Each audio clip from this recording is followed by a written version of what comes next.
지난 영상에서 제가 영화 솔라리스를 한마디로 표현해야 한다면 이해보다 더 큰 사랑이라고 하고 싶다라고 말씀드렸었는데요.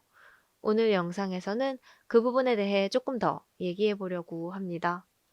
일단 제가 이 영화 솔라리스를 보던 시기에 디트로이트 비컴 휴먼이라는 게임의 플레이 영상도 같이 봤는데요. 비슷한 시기에 봐서 그런지 뭔가 주제가 좀 비슷하다라는 생각이 들었습니다. 두 영상을 보면서 인간답다, 인간적이다 라는 말이 대체 무슨 뜻일까? 이런 생각을 많이 했습니다. 우리 인생에는 이성이나 논리로는 메워지지 않는 부분이 있다고 생각합니다. 그런 부분을 채워주는 말이 바로 인간적이다, 인간답다 라는 말 아닐까요? 그런 면에서 가장 인간적인 단어를 하나 꼽아본다면 아마도 사랑이겠죠? 뭔가 설명을 듣고 아니면 내가 스스로 깨우쳐서 납득이 됐을 때 우리는 이해를 했다라고 얘기를 하죠. 이해라는 것은 설명이나 논리나 이성의 영역에 연결되는 단어라는 생각이 들었습니다. 그런데 이 영화에서 말하려고 하는 건 그런 이해의 차원을 넘어서는 사랑이 아닐까라는 생각이 들어서 이해보다 더 큰 사랑이라는 문장을 떠올렸던 건데요. 자신의 머리로는 도저히 이해되지 않는 걸 그냥 그대로 받아들여주는 게 사랑 아닐까? 이런 생각이 들었습니다. 또 그런 생각을 하면서 영화를 보니까 이해보다 더 큰 사랑에 대해 강조하는 부분이 많이 보였어요. 그런 부분을 살펴보면서 이야기해 보겠습니다. 술에 취한 스나우트는 이렇게 말합니다. Должен вам сказать, что мы вовсе не хотим завоевывать никакой космос. Мы хотим расширить Землю до его границ. Мы не знаем, что делать с иными мирами. Нам не нужно других миров. Нам нужно зеркало. 이게 대체 무슨 뜻일까요? 솔라리스는 외계 행성입니다. 하지만 인간은 지구에서 하던 방식으로 솔라리스를 이해하려고 했죠. В отличие от нас, сконструированных из атомов, они состоят из нейтрино. Тогда проделайте анализ крови вашей жены. 그리고 그게 제대로 되지 않자 솔라리스를 그냥 파괴해 버리려고 했습니다. Кстати, Сарториус предложил еще один проект. Аннигилятор. Уничтожаются только нейтринные системы. 이런 상황에서 우주가 대체 무슨 소용일까요? 지구에서 얻은 지식으로 이해가 되지 않으면 모조리 파괴해 버릴 텐데요. 어쩌면 과학자인 스나우트 역시 그런 접근 방식에 대해 은연중에 문제의식을 느끼고 있었던 걸지도 모릅니다. Мы не знаем, что делать с иными мирами. Нам не нужно других миров. Нам нужно зеркало. 지금 우리에게 필요한 건 우리의 모습을 비춰볼 거울입니다. 크리스와 하리가 그랬던 것처럼 서로의 이야기를 듣고 설령 이해가 가지 않더라도 상대를 품어주려는 노력. 그게 바로 인간에겐 인간이 필요하다는 뜻 아닐까요? 상대방에 대한 이해는 중요합니다. 상대방에게 다가가려는 노력이니까요. 하지만 이해에 지나치게 집중하다 보면 우리는 상대방에 집중하기보다는 나의 논리에 집중하게 됩니다. Послушай, Снаут, да что он нас так мучает? Знаешь, по-моему, мы потеряли чувство космического. Древним оно было доступнее. Они бы никогда не спросили, за что, зачем. 왜? 라는 질문이 서로를 연결해 줄 때도 있지만 가끔은 그런 질문을 뛰어넘는 포옹이 필요할 때가 있습니다. 심하게 앓던 크리스는 꿈속에서 엄마를 만납니다. 어린 크리스의 기억에 남아있는 젊고 아름다운 모습의 엄마. 지금의 크리스보다 더 어려 보이기도 하네요. 엄마는 자기보다 나이가 많은 아들을 걱정스럽게 바라보면서 이런저런 질문을 합니다. Зачем ты нас обижаешь? Чего ты ждал? почему не звонил? Ты живешь какой-то странной жизнью. Неухоженный, грязный весь. Где ты так изгваздался? 크리스를 이해하려는 엄마의 질문들이죠. 하지만 크리스는 아무런 대답도 하지 않습니다. 엄마는 얼른 대답하라고 화내지 않습니다. 대신 크리스의 상처를 조용히 닦아주죠. 내가 한 질문에 대한 대답이 돌아오지 않아도 일단은 상처를 닦아주는 그런 마음. 그런 게 바로 이해를 뛰어넘는 사랑 아닐까요? 그러고 보니 하리의 옷과 머리 모양이 엄마의 모습과 상당히 비슷하네요. 하리는 크리스의 무의식이 만들어낸 존재죠. 어쩌면 크리스를 찾아온 하리는 무조건적인 사랑을 주던 엄마에 대한 기억과 자신이 그런 사랑을 쏟지 못한 죽은 아내에 대한 기억이 한데 뭉쳐서 만들어진 존재일지도 모릅니다. 엄마가 크리스의 상처를 닦아주는 이 장면은 크리스가 하리의 상처를 닦아주던 이 장면과 닮아 있습니다. 그리고 크리스는 이 시점 이후로 하리를 외계 생명체가 아닌 사랑하는 사람으로 대하기 시작했죠.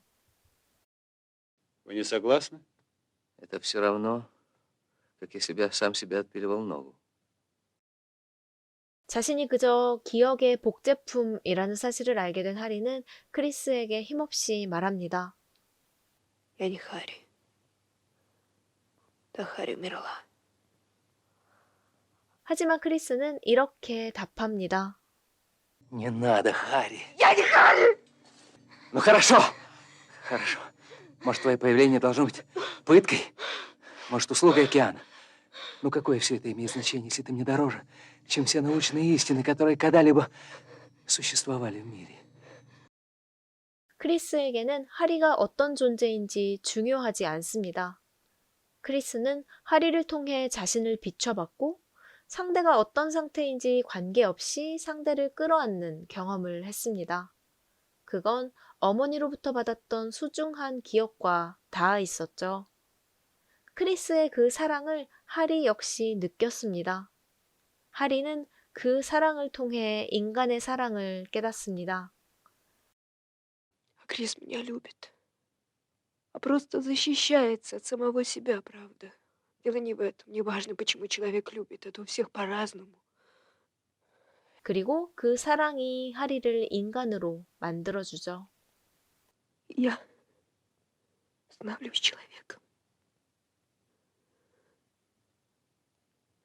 Чувствую нисколько не меньше, чем вы.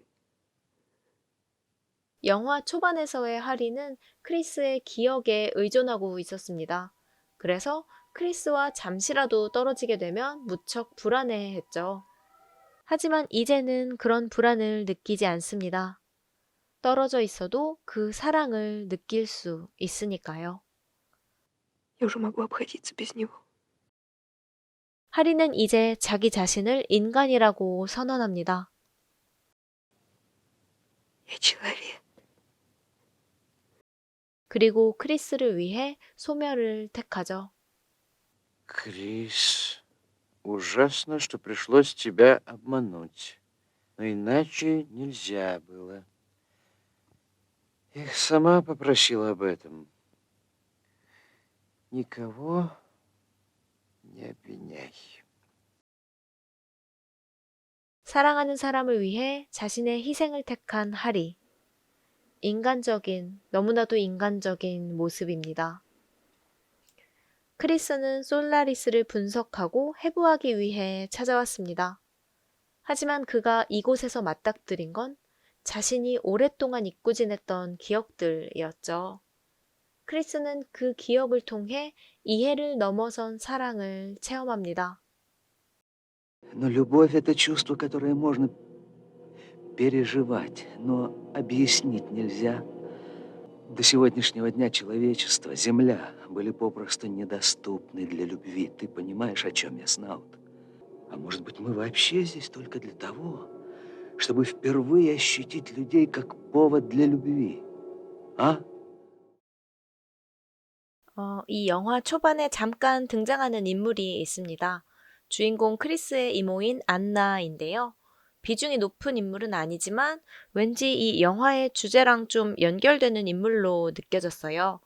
제가 그런 느낌을 받은 장면 3가지를 보여드리겠습니다. 먼저 버톤의 비디오를 함께 보는 장면입니다.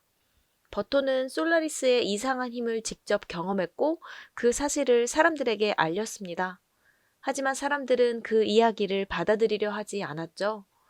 이해할 수 없는 아주 이상한 이야기였으니까요. 주인공인 크리스 역시 버톤을 이상한 사람이라고 평가했습니다. Нелепый какой-то человек. Напрасно ты говоришь о нем так. 하지만 안나는 버톤의 이상한 이야기를 전부 듣고 난 뒤 이런 반응을 보였습니다. Спасибо, Бертон. Мы так давно знакомы, и я ничего не знала о вас. 그 이야기가 진짜인지 가짜인지를 가려내려 하는 대신 당신이 겪은 그 많은 일을 내가 미처 몰랐네요. 라고 말한 거죠. 그리고는 장난스럽게 말을 걸었습니다. А вы были очень красивы. 이 사람들이 내 말을 과연 믿어줄까? 하고 잔뜩 긴장하던 버톤에게 그 말이 얼마나 고맙게 들렸을까요? 버톤은 그제서야 웃음을 지으며 이렇게 말합니다. Что вы говорите? Во всяком случае, спасибо. 2번째 장면은 마국간 앞에서의 씬입니다. 버톤의 아들은 마국간 앞에서 말을 발견합니다. 생전 처음으로 본 거대한 동물 앞에서 아이는 잔뜩 겁을 집어먹습니다. 잘 모르는 것을 마주했을 때 사람들은 보통 겁을 내니까요. 안나는 무서워하는 아이를 부드럽게 달래줍니다. Ну что случилось? Что там такое стоит? Чего ты боишься? 두려움에 떨고 있는 아이의 눈에는 이 말의 아름다움이 보이지 않겠죠? 하지만 이해할 수 없는 것을 기꺼이 포용하는 안나의 눈에는 이 말의 아름다움이 보입니다. Она добрая. Смотри, какая красавица. 안나 입장에서는 이 소년이 좀 한심해 보일 수도 있습니다. 마국간에 묶여있는 말을 무서워하다니 하고요. 하지만 안나는 말의 아름다움을 받아들인 것처럼 소년의 두려움도 그대로 받아들입니다. 그리고 말과 소년의 사이에서 그들 사이를 연결해주죠. 3번째 장면은 크리스와의 이별 장면입니다. 지구에서의 마지막 날을 정리하며 크리스는 자신의 흔적을 정리합니다. 이 모습을 보며 크리스의 아버지는 이렇게 말하죠. Если что-нибудь случится, я попрошу присмотреть за ними. 너에게 무슨 일이 생기면 내가 그걸 잘 관리해 줄게 라고 말하는 대신에 그걸 관리할 누군가를 내가 찾아볼게 라고 말합니다. 지극히 합리적인 판단이라고도 할 수 있습니다. 크리스의 연구 결과를 비전문가인 아버지가 관리하는 것보다는 그 가치를 잘 알고 있는 다른 사람이 관리하는 게 좋을 수도 있으니까요. 하지만 멀리 떠나는 아들에게 건네는 말로는 느껴지지 않습니다. 왠지 모를 거리감이 느껴지기도 하고요. 반면에 안나는 크리스의 모습을 보면서 먼 발치에서 혼자 눈물을 흘립니다. 안나와 크리스가 인사를 나누는 장면은 따로 나오지 않지만 저에게는 이 모습, 그러니까 안나가 혼자 울고 있는 이 모습이 정말 이별처럼 느껴졌습니다. 다른 사람의 손가락질을 받는 버톤에게 농담을 건네고 말을 두려워하는 소년에게 말을 소개시켜주고 떠나가는 조카를 위해 혼자 눈물을 훔치는 안나의 모습에서 저는 이해보다 더 큰 사랑을 봤습니다. 영화 솔라리스에 대한 저의 감상은 여기까지입니다. 한 번 보고는 어떤 이야기인지 이해가 잘 가지 않아서 여러 번 반복해서 봤습니다. 처음에는 왜 저러는 거지? 어떻게 연결되는 거지? 이런 생각을 하면서 영화를 봤는데 어느 순간부터는 그런 질문 없이 그냥 보게 되더라고요. 그렇게 받아들임으로써 제가 발견한 이 영화의 의미는 이해보다 더 큰 사랑입니다. 밤하늘에 반짝이는 별 같은 영화라서 그 별들을 어떻게 이어 그리느냐에 따라 이런 별자리, 저런 별자리, 좀 다양한 별자리를 만들어 볼 수 있는 영화라는 생각이 들었고요. 이번 영상에서는 영화 솔라리스를 보고 제가 만든 별자리에 대해 소개해 드렸습니다. 다른 분들은 이 영화를 보고 어떤 별자리를 만드셨을지 궁금하네요. 오늘은 여기까지입니다. 감사합니다.